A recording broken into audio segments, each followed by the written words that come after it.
Quando um bebê nasce, a sua única forma de comunicação é chorar. Nessa fase, a maioria dos pais fazem de tudo para descobrir as necessidades que estão por trás do choro. Talvez seja fome, talvez seja sono, é fralda cheia, quer colo, enfim. A busca pelo motivo do choro é incessante. A gente, quando vira pai, a gente aprende que por trás do choro tem uma necessidade daquele bebezinho.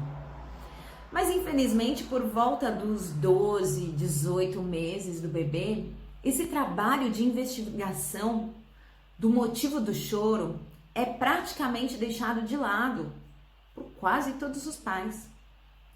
A gente acaba se esquecendo que por trás do comportamento da criança existe uma necessidade que precisa ser identificada, igual a do bebezinho. A gente aprendeu tudo com o bebê. E aí, quando a criança começa a crescer, a gente acha que porque anda, ela sabe se comunicar. Não! A gente passa a forçar e ensinar a criança a ter comportamentos que nós julgamos certos. Certo perante nossas expectativas, certo perante nossas crenças, certo inclusive sob o olhar do que as outras pessoas irão pensar. A gente age com os nossos filhos imaginando o que os outros estão pensando sobre a gente como pais. Então, a gente sente a necessidade de calar um choro, de modificar um comportamento, de não permitir uma frustração da criança.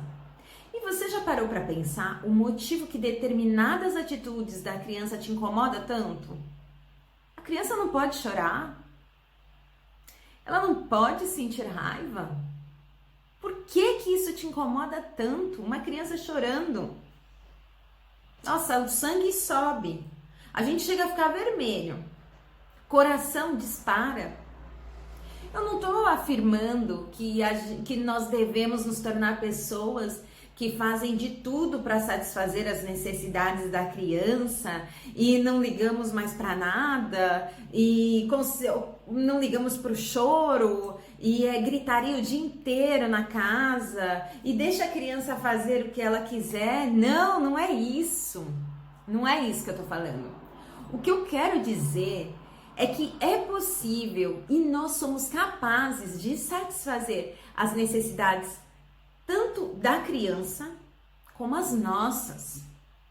Basta observarmos o que está por trás daquele grito, daquele choro, daquele comportamento e identificarmos quais são as nossas necessidades no momento. Você já parou para pensar? Por que a gente reage de determinada forma? Olhe para você e veja o que de fato você está sentindo naquele momento que a criança está gritando. A criança está gritando e aí a gente age por impulso. A gente aprendeu a agir por impulso. A não sentir o nosso pensamento, a não observar o nosso pensamento, a não dar espaço para as nossas necessidades. Gente, você é importante. Se observe. Preste atenção. O negócio é tão louco que a gente dá a impressão que a gente aperta o automático, o botão automático da vida e vai reagindo da forma que passa na nossa cabeça. A gente não respira, o sangue sobe. Ontem eu estava conversando com uma amiga e ela contou que ela demora muito para perceber os sintomas que acontecem no próprio corpo dela. E quando ela percebe, ela fala, poxa, eu não percebo que uma coisa tá meio ruim no meu corpo.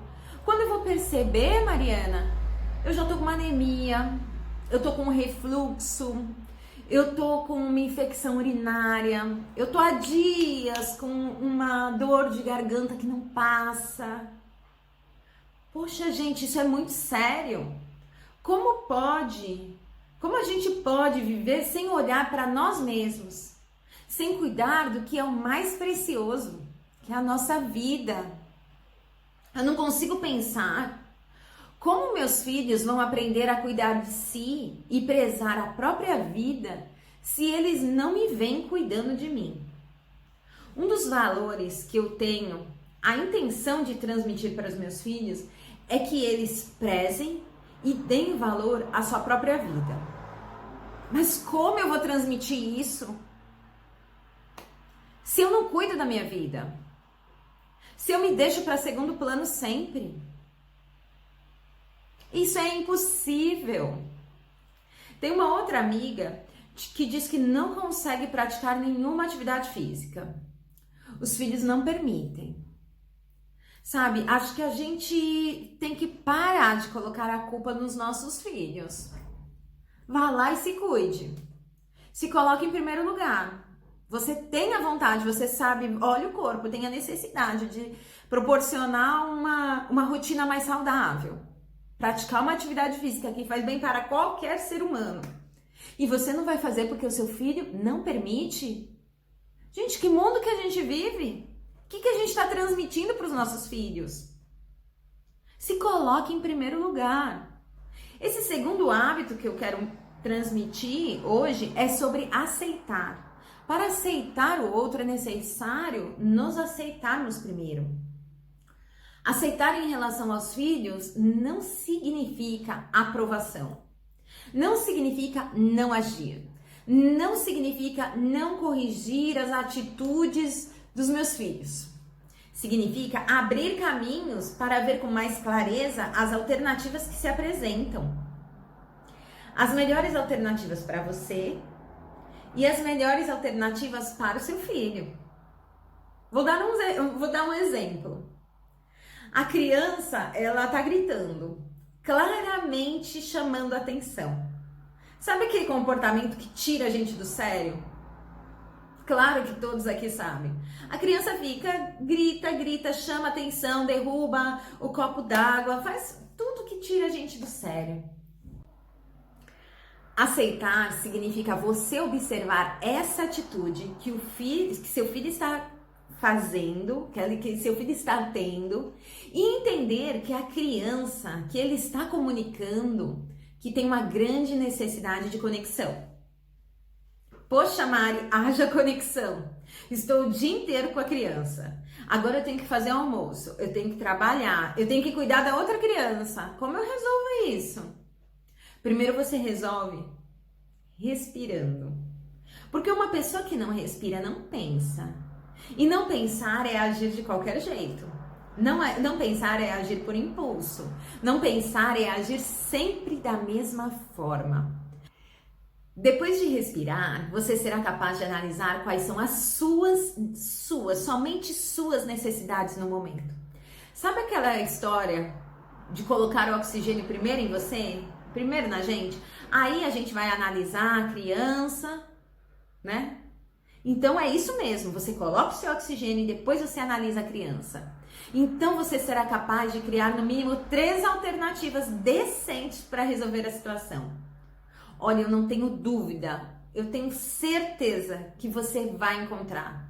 Olhe para você, olhe para a criança e busque as alternativas. Então, por exemplo, você precisa cozinhar? A criança está lá gritando. Pega essa criança, envolva ela junto com você. Dê cenoura para ela descascar. Dê um feijão para ela escolher e se sentir fazendo parte. Eu lembro que quando eu era criança, minha mãe sempre me dava um feijão para eu escolher. Eu passava um tempão com ela na cozinha e era muito gostoso. É ali que surgiam as nossas conversas. Você precisa cozinhar e ela precisa de atenção. Precisa se sentir importante na sua vida. Assim você resolve a sua necessidade e a da criança. Aproveite esse momento para trocar, para criar conexão, para conversar, para ouvi-la. Ah, mas tem vezes que eu preciso trabalhar. Eu sei. Pega essa criança, coloca numa mesa do seu lado e dê tarefas. Torne esse momento divertido, prazeroso para vocês duas. Envolva. Poxa, mas ela quer andar de bicicleta e eu tô exausta. Propõe uma leitura de livro. Que tal contar uma história da sua vida? De quando você era criança para o seu filho? Eu duvido duvido que ele não irá querer ouvir uma história sua. Não existe criança que não queira saber a história dos pais da infância. Percebe que tem inúmeras saídas, mas às vezes a gente fica irritado porque a gente quer trabalhar, porque a gente quer cozinhar, a gente quer fazer as coisas que nós planejamos fazer. E aí a gente acaba reagindo de forma agressiva, impulsiva, grosseira. Tudo porque nós também temos uma necessidade escondida que não está sendo correspondida. Percebe que agimos igualzinho às crianças? Claro que nas devidas proporções.